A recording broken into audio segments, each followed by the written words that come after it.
If you're a working parent, I know you're stretched thin. Between deadlines for work, household responsibilities, and trying to be present for your kids, it can feel like there's never enough of you to go around. And here's the hard truth. When exhaustion piles up, patience runs out. Kids often become the safe zone precisely because they love us unconditionally. They sometimes take the brunt of our stress. If you noticed it, our kids tend to be the one receiving all the back end from our hectic workday. Our stress, our fatigue, we tend to just really unload our negative emotions onto our kids ever so often. If this happens to you too, you're not alone and you're not a bad parent. Why this happens, you may ask? When we're depleted, our ability to regulate emotions, it drops dramatically. Studies in child development show that kids, they mirror parents' emotional states. So, if we're stressed, it easily gets passed on to them. But the good news, with small intentional shifts, we can change this pattern. 3 strategies to use when you're out of patience. Number 1, create a pause before responding. Even a 5 to 10 second pause to breathe deeply before reacting can make the difference between snapping and staying steady. It helps the brain re-engage with patience rather than impulse.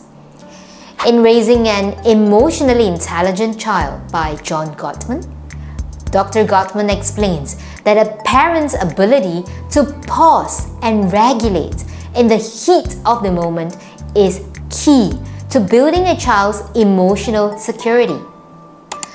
Quick tip: the next time you feel your voice rising, simply pause and ask yourself, is this about my stress or is it about my child really? Number 2, simplify expectations in high-stress moments. When you're exhausted, aim for good enough parenting instead of perfection. Lowering the bar of non-essentials like leaving the messy study table until tomorrow frees up energy for connection.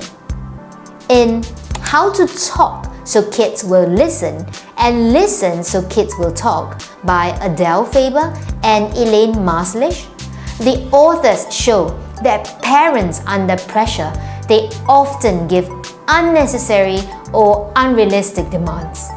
A quick turnaround will be to simplify expectations, making cooperation more likely. Something for us to reflect at this point. In what moments in your unique household could you lower the bar so you protect connection over perfection? Number 3, repair and reconnect quickly. If you do lash out at your child, repair is powerful.